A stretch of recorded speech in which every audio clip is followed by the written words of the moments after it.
Akhenaton e Nefertiti, o casal solar que governou o Egito há mais de 3.500 anos. É sobre esse assunto que eu vou falar no vídeo de hoje. No meu último vídeo eu já comecei a contar essa história quando eu falei sobre o filme O Egípcio, que fala também sobre esse período, sobre o reinado do faraó Akhenaton e da sua esposa Nefertiti. Então hoje eu pretendo me aprofundar um pouco na história de vida desse casal. Para isso, trago filmes. 2 filmes, por coincidência, os 2 italianos.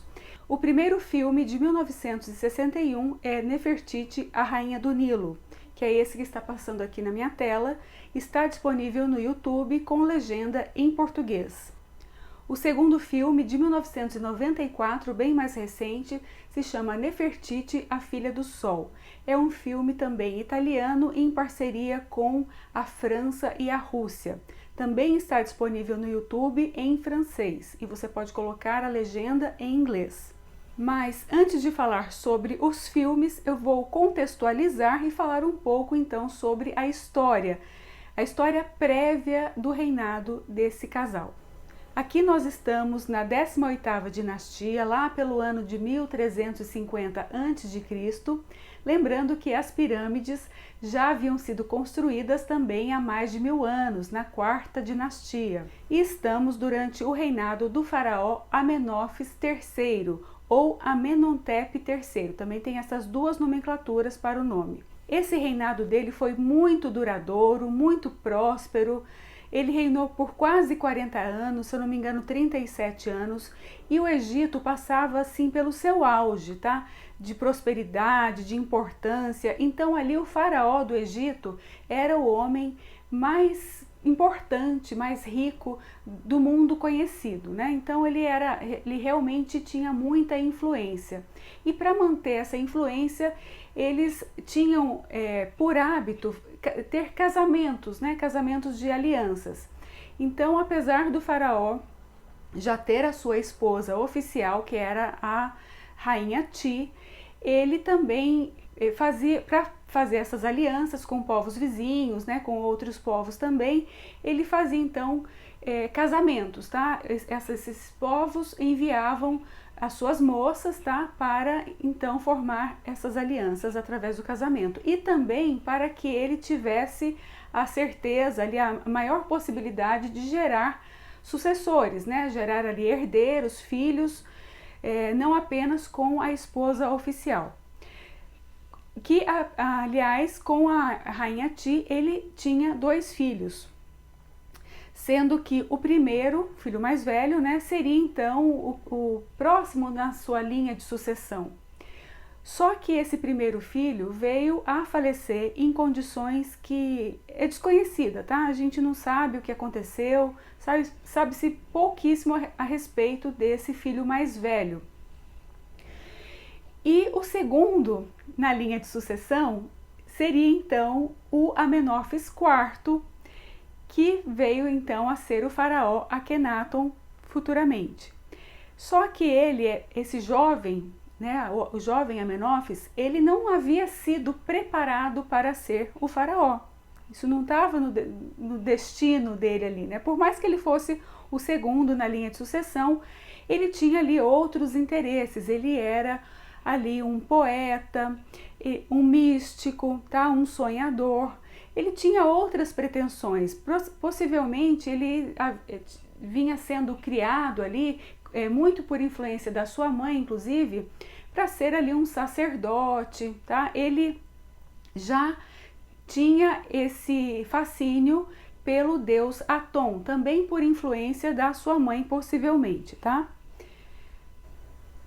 E o Egito dessa época e de sempre, né, foi marcado pela presença ali de uma mitologia muito vasta, né? Muitos deuses, cada deus ali representando um aspecto. E o maior deles seria então Amon-Ra, para quem os sacerdotes prestavam ali toda a devoção, né? E tudo girava ali em torno dessa adoração ao deus Amon. E durante esse reinado do Amenófis, esses sacerdotes eles ganharam uma importância muito relevante, tá? Ali os templos de adoração, eles não eram apenas com objetivo religioso, eles também eram assim uma universidade, um hospital, um local de acolhimento social. Então eles prestavam um serviço para a população do Egito que ia muito além dos aspectos religiosos, né? Então era ali um local mesmo central, tá?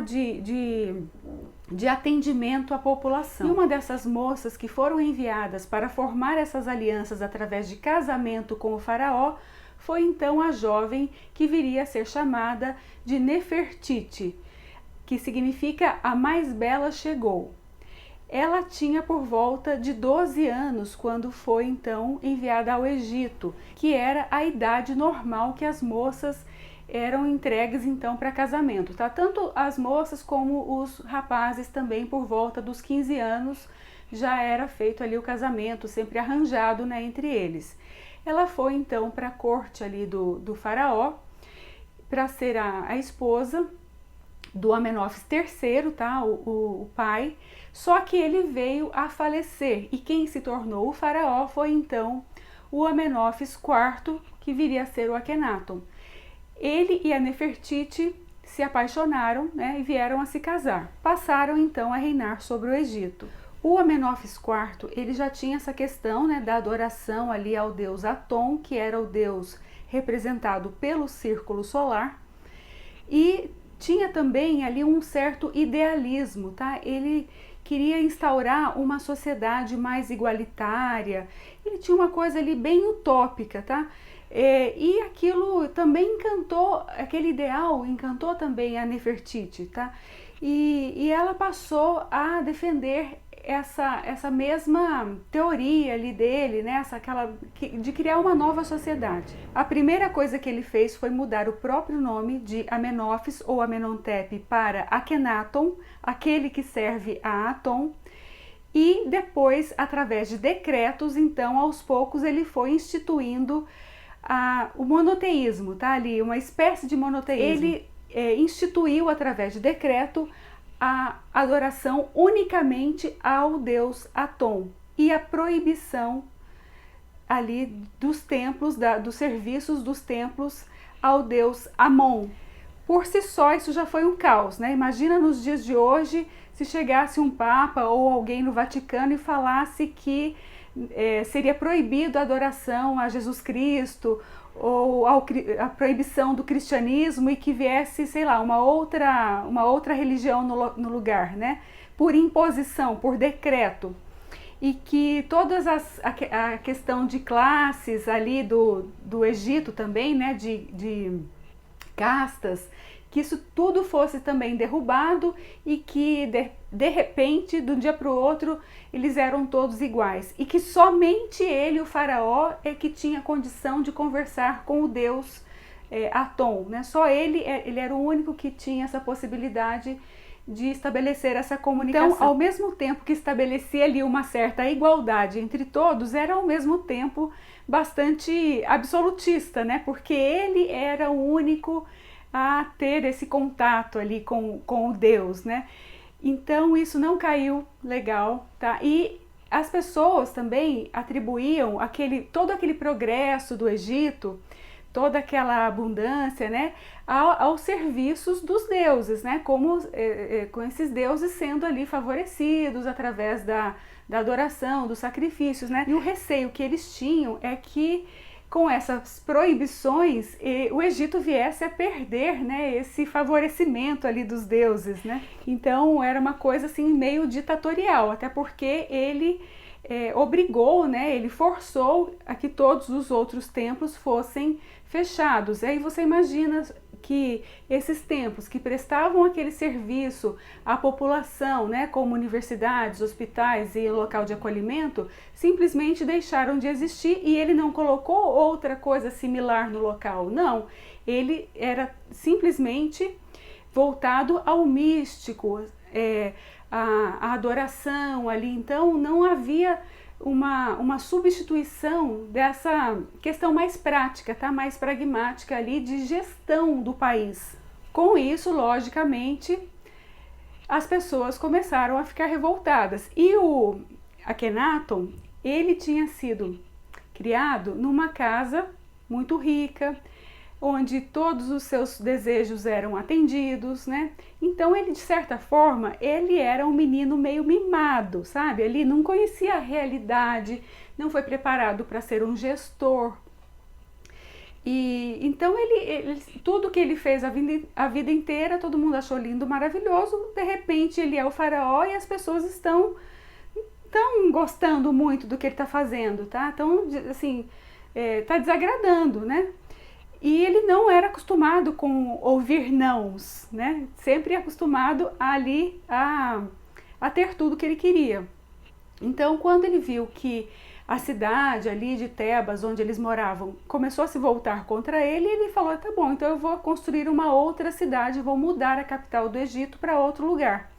Foi aí que ele teve a ideia, então, de construir uma nova cidade, uma nova capital. Assim como Brasília, aqui no Brasil, né, foi construída longe de tudo, também do zero, né? Existe, inclusive, essa similaridade, tá? Foi aí, então, que ele teve a ideia de construir uma nova cidade, tá? Que veio a se chamar Akhetaton, ou Horizonte de Aton. Ficava ali a mais ou menos uns 300 quilômetros de Tebas, às margens também do rio Nilo, mas num local ali bem inóspito, tá? Bem difícil de chegar. E ali do nada, nesse deserto, ele resolveu então construir essa cidade. Isso já estava mais ou menos no 5º ano do seu reinado. Nessa nova cidade, ele criou ali uma arquitetura toda voltada à adoração do Deus Sol. E algumas pessoas também compraram essa ideia, né? Então acabaram se mudando para lá mais ou menos umas 30.000 pessoas. E ali eles viveram durante muitos anos, só que começou a entrar em declínio, tá? Ali ficava longe, havia muita opressão, até mesmo crianças eram forçadas a trabalhar. E começou a haver uma escassez de alimentos, escassez de trigo, né? E ele não cuidava também da parte militar, não cuidava da parte produtiva, aquela questão ali mais de administração do país, da cidade, né? E começou a haver escassez e insatisfação. Quem assumiu muito esse papel de gestora, quem fez o que foi possível, foi a própria Nefertiti. Porque sempre que as pessoas iam falar com o faraó, ele falava, não, mas Aton vai prover, Aton vai resolver, Aton vai nos proteger. Então tudo ele atribuía a responsabilidade a Aton e não fazia nada. E era muito frágil, tá? De uma saúde muito frágil, sempre ali tendo muitos problemas, muito fraco, né? Sempre, sabe, ali não tomava uma atitude. E quem se viu forçada a assumir as rédeas ali da administração foi a Nefertiti, que ela já era bem mais pragmática, bem mais forte, bem mais determinada. Então ela que começou a liderar ali a parte dos generais, começaram a ter ataques também, ela que bolava ali as estratégias, né? Então ela passou a exercer, na verdade, uma corregência. Inclusive, ela chamou para si essa responsabilidade e falou, olha, eu não quero ser só a esposa do faraó, eu quero ter os mesmos poderes que você. E ele acabou até cedendo, né? Eles dois ali tinham uma relação ali muito diferente também do que era o normal para a época. Bastante igualitária, ela mesma é vista em figuras, né, em pinturas ali, dirigindo o seu próprio carro, né, a sua biga ali de cavalos.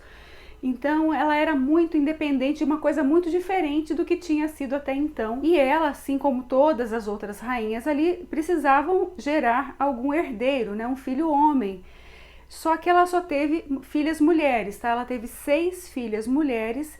eles eram ali muito felizes como família, tá? Eles são retratados, inclusive, de maneira muito descontraída, em momentos de carinho, momentos de brincadeira entre eles, coisa que era difícil de a família real ser retratada dessa maneira, né?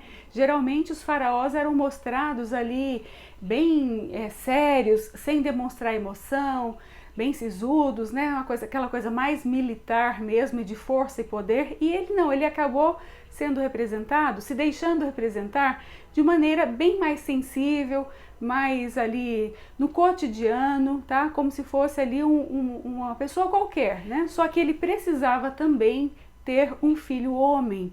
E esse filho veio através de uma esposa secundária ali, de uma segunda esposa, que foi então o Tutankhaton, que depois futuramente vem a ser o faraó, um faraó dos mais famosos, né, que tem, que é o Tutankhamon. Mas esse então era um filho de uma outra esposa, tá? Nefertiti era a madrasta do Tutankhamon. E esse ideal dessa nova sociedade ali que estava sendo proposta pelo Akhenaton só conseguiu convencer tantas outras pessoas, né, através da influência da própria Nefertiti, porque ela passava muita credibilidade, passava assim, ela meio que legitimou, tá? Ela validou aquele ideal e assim ela conseguiu convencer as outras pessoas, porque ela era uma espécie de influencer da época, tá? Tudo que ela fazia virava moda, ela passava ali as suas dicas de beleza, dicas de cuidados, né, da saúde, porque a beleza para ela era uma coisa muito importante. Ela foi considerada uma das mulheres mais belas de todo o mundo antigo, né? Tanto o seu nome representa isso também. Então ela passava muitas dicas de beleza, dicas de cuidados da casa, assim, de cuidados entre a família, de saúde. Então ela era realmente uma espécie de influencer da época, e como ela legitimou todo esse ideal, isso acabou sendo comprado, né, ali, acreditado também por muitas pessoas. Porém, quando a coisa começa a entrar em ruínas, começam ali muitas invasões de outros povos e a escassez de alimentos, a população realmente se revoltou. Os sacerdotes montaram ali um complô, que foi até o que eu expliquei também no meu último vídeo, e ele foi destituído do poder. Veio a falecer, possivelmente assassinado, né? Não tem muitas evidências sobre as formas ali exatamente, mas foi aquele castelo de cartas ruindo. A Nefertiti, o que aconteceu com ela é um grande mistério até os dias de hoje, tá? Ela é uma das figuras assim mais misteriosas, e a descoberta sobre o seu destino é quase que encontrar ali o Santo Graal, tá? Encontrar a sua múmia, seu sarcófago, né? É uma busca que vai até os dias de hoje. Existem algumas teorias sobre o seu destino. Uma delas é que ela simplesmente tenha desaparecido, assim como de fato aconteceu, né? Depois da queda da cidade ali de Amarna, né? Não se ouviu mais falar sobre ela, em lugar nenhum, não havia mais nada escrito, simplesmente desapareceu com as suas filhas. Uma outra teoria é que teria sido ela, então, o próximo faraó que veio, que no caso era um homem, mas que existem muitas evidências que aquele faraó tenha sido uma mulher e que no caso tenha sido a própria Nefertiti. É uma outra teoria. E outras por aí, né? Então, a grande busca dos arqueólogos hoje em dia é por esses vestígios, né? O que aconteceu de fato com essa rainha tão poderosa. E o que se sabe deles, né, dessa época, é conhecido através de algumas tabuinhas que foram descobertas, que eram ali queimadas em argila, né? Que eram então as cartas, as correspondências que os líderes ali de outros países, de outras regiões, né? As correspondências trocadas por eles e esses outros líderes. Então ali tem um relato assim muito detalhado de como foi aquele momento, né, da vida do Egito ali. Também na tumba do próprio Tutancâmon também havia ali o livro dos mortos, né, que é onde eles deixam uma biografia sobre aquele rei que está enterrado ali, e ali então estava narrando ali com bastante detalhe também aquele período. E outras evidências, né, coisas escritas no teto dos templos, aquelas estelas, né, que eles encontram também, que narram com bastante riqueza de detalhes aquele período.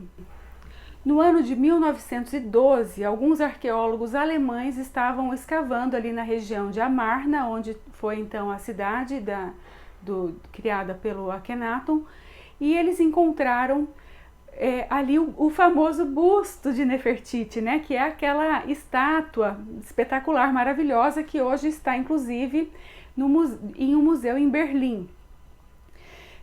O Egito já tentou requerer, né, de volta essa estátua, mas não houve acordo, e o busto está então na Alemanha. E esse busto foi encontrado justamente no local, ali na casa do artista que foi o escultor daquele monumento. E esse escultor então teria sido um apaixonado por ela, né, até por retratá-la com tanta beleza. Existe essa teoria também que esse escultor fosse então apaixonado por ela. E essa é a deixa dos dois filmes, tá? Os dois filmes trazem uma história ali meio que fictícia também, onde a Nefertiti, antes de se casar com o Akhenaton, teria então tido esse amor por esse escultor, né, na sua juventude. Mas tudo ali é muito romanceado, até porque nos filmes ela já é uma moça, né, mas uma mulher praticamente, e na realidade ela foi enviada ali para o Egito ainda criança, né, praticamente. Então, mas os dois filmes trazem essa abordagem, tá? Meio romanceada, porém que servem muito bem para esse papel de contar a história dela. Esse filme de 1961, ele é assim um pouco mais romanceado, né? Esse que está aqui na tela. O outro filme de 1994, que eu sugiro que vocês tenham cuidado ali com a classificação etária, né? Também assim acima de 18, ele já traz uma coisa assim um pouco mais de realidade, sabe? Ele traz mais aquela questão, mostra com mais detalhes ali a dificuldade que ela encontrou, né? O quanto foi difícil conviver com aquele rei ali muito frágil, muito inseguro, indeciso, e que protelava, deixava tudo a cargo do deus Aton e não tomava atitude para nada. Então mostra mais essa dificuldade. Eu gostei muito dos dois filmes, talvez até mais desse segundo, tá, de 1994. Então, além da recomendação para esses dois filmes, eu quero falar um pouco também sobre esse arquétipo da Nefertiti, né? Porque ela era de uma presença, de uma força que atravessou ali milênios, né? Então a psicanálise acabou também se apropriando dessa força, dessa energia que ela emana, e criou também o arquétipo de Nefertiti, que é um arquétipo feminino de muita força, e usado ali para quem, através da meditação, naquele símbolo, naquele arquétipo, usado para o despertar justamente não só da beleza, mas e da feminilidade, né? Mas também dessa coisa da liderança, de tomar a frente, sabe? De resolver as coisas. Então esse arquétipo traz uma série de atributos ali para quem quer despertar em si essas características, né? Inclusive esse símbolo da Nefertiti, ele é muito apropriado ali por cantoras, né? Pela cultura pop. Então o Egito como um todo, né? Ele ainda exerce muita influência sobre o nosso imaginário, e a mídia toda também se utiliza muito do poder dessa simbologia. Quando eu vejo as pessoas falando sobre esse arquétipo, sempre vem aquela coisa assim bastante positiva, né? Quase que ali endeusando realmente essa figura. No entanto, ela tem também um lado que ela precisou exercer, tá? Ela teve ali alguns fatos na vida dela, principalmente na parte militar, né? Na parte de guerras ali com outros povos, que ela precisava, ela se viu numa situação que ela teve que assumir à frente e precisava tomar algumas decisões que foram bastante pesadas, bastante cruéis. Eu nem vou entrar aqui no mérito. Então não foi só esse lado ali da beleza, da maternidade, né, da graciosidade, não, tá? Teve um lado ali bastante pesado também, que ela se viu meio que forçada a exercer, tá? Bom, a história de hoje então foi essa. Eu espero que vocês tenham gostado. Eu estou muito inspirada a falar sobre o Egito Antigo durante esse período, esse mês aqui de fevereiro de 2022.